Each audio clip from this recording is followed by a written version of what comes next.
Думаю, что не открою государственной тайны, сказав, что в Саратове находится завод «Корпус», заточенный под производство высокоточных приборов для космической промышленности. Если посмотреть сайт этого предприятия, то невозможно найти информацию о том, что оно некогда выпускало довольно много бытовых изделий, как будто на заводе этого стесняются, либо сами уже не помнят. А между тем, их продукцию много кто видел. В 1976 году на заводе начали выпуск электрофона «Лидер 205». В тот период основную массу составляли чемоданы типа «Юности», у которых корни росли еще со времен патефонов, да деревянные ящики типа «Аккордов». И тут появляется он, на мой взгляд, самый необычный и красивый электрофон того периода. Выпускался он в красных и значительно реже в серых цветах. Благодаря пластиковому корпусу удалось значительно снизить вес до 7 кг. Аппарат состоит из двух блоков – самого проигрывателя и усилителя с динамиками. Чтобы открыть этот бутерброд, необходимо одновременно нажать две черные кнопки с правой и левой стороны корпуса. Далее соединить между собой проводом, который прячется в специальной нише за крышкой сзади проигрывателя. После этого подключить сетевой провод и все, он готов к работе. Блок электропроигрывателя смотрится довольно современно даже сейчас. Думается, что дизайнеры хорошо постарались. Посмотрите, как все оформлено. Черная окантовка из пластика и матированный алюминий. Легкий, практически воздушный тонарм, снабженный микролифтом. Кнопки управления выполнены в едином стиле с усилителем. В углу утопленный в корпус центровочный диск для пластинок с большим отверстием. Сам же диск едва выступает над панелью, и когда положишь на него пластинку, возникает ощущение, что она будет задевать корпус. Скорости у него две – 33 и 45 оборотов в минуту. В центре диска имеется круг с метками стробоскопа для правильной регулировки скорости вращения в случае ее ухода, например, при старении радиоэлемента. Чтобы получить доступ к ручке регулировки, нужно снять резиновый коврик и с помощью плоской отвертки и отверстия в диске произвести подстройку. По окончании пластинки предусмотрен автостоп. Начинка выполнена весьма нетрадиционно. Во-первых, практически сведено к минимуму количество металлических изделий внутри. Под диском нет никаких тяг, роликов и тому подобного. Всего лишь один двигатель, который при включении сам наклоняется и прижимается своей осью к резиновому ободку диска и тем самым его вращает. Сам двигатель DPG-2 очень необычный. Я больше не знаю ни одной марки бытовой аппаратуры, где бы его использовали. Он бесколлекторный, постоянного тока, с датчиком положения ротора на магнитоуправляемых контактах. То есть, если проще объяснить, то при вращении магнит ротора проходит под металлическими контактами, тем самым размыкая их и замыкая. За частотой этих замыканий и размыканий следит электроника.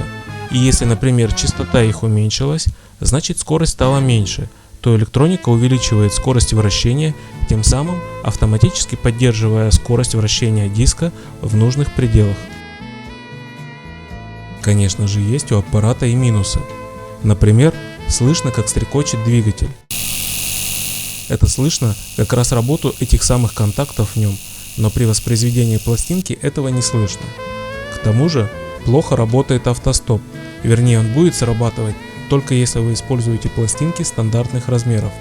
Выполнен этот механизм на магните, который, прижимаясь к контактам, по окончании пластинки просто размыкает их. И дальше срабатывает чудная или чудная механика, отключающая проигрыватель через специальный роликопасиковый механизм, возвращая ручку пуск в положение стоп. Сам усилитель максимальной мощностью 6 Вт, выполнен довольно обычно для того времени и собран на 9 германиевых транзисторах, имеет диапазон воспроизводимых частот от 50 до 12,5 тысяч Гц, что довольно-таки неплохо. На мой слух, звучит он гораздо лучше уже упомянутых выше аппаратов типа России и Аккордов. Посмотри, в каком красивом доме ты живешь. Я вчера пошел за пивом, прямо обомлел. Целовал его слепой, расплакавшийся дождь, извиняясь, что всю зиму гриппом проболел.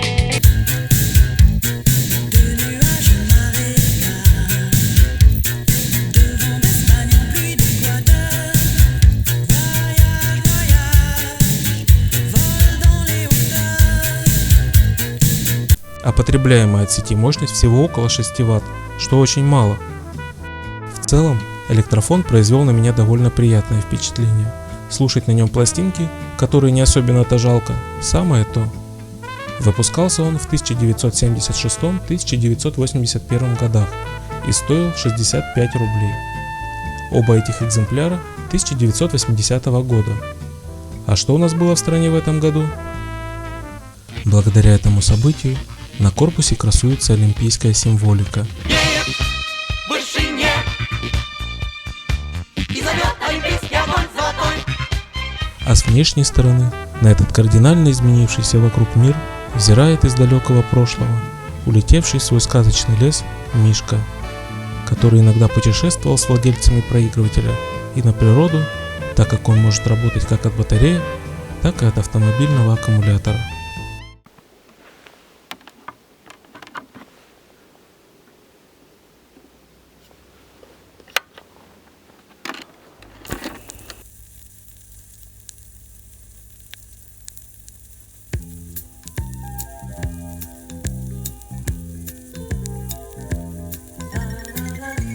Сегодня целый день идет снег. Он падает, тихо кружась. Ты помнишь, тогда тоже все было засыпано снегом. Это был снег нашей встречи. Он лежал перед нами, белый-белый, как чистый лист бумаги. И мне казалось, что мы напишем на этом листе повесть нашей любви. Такого снегопада давно не помнят здешние места. А снег не знал и падал,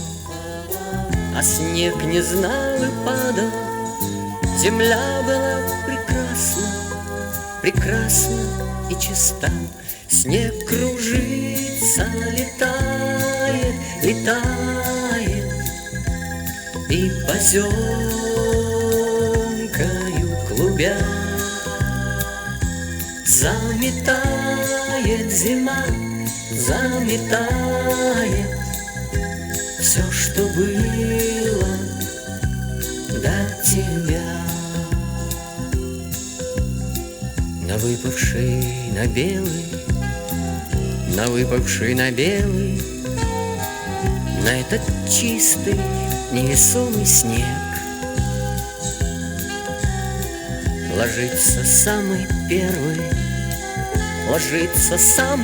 первый и робкий, и несмелый на твой похожий след. Снег кружится, летает и поземкою клубя заметает зима, заметает все, что было до тебя. Раскинутся просторы до самой дальней утренней звезды. И верю я, что скоро по снегу доберутся ко мне твои следы. Снег кружится, летает и поземкою клубя заметает зима, заметает все, что было до тебя. А снег лежит, как и тогда, белый-белый, как чистый лист бумаги. И я хочу, чтоб мы вновь брели по огромному городу вдвоем, и чтоб этот волшебный снег не стал бы снегом нашей разлуки.